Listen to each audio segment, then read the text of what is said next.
বিহুতে বোলে কাটিব মোকে কাৰণ বোলে মই এটা গাহৰি এইবেলি বিহুতে বোলে গধূলি মোকে ধৰি বান্ধি নিবহি বান্ধ দেহা শুনা কথা বোলে মোৰ ঘৰৰ বাকৰিত গুণা কথা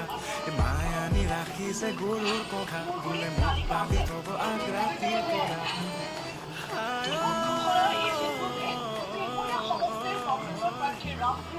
আৰ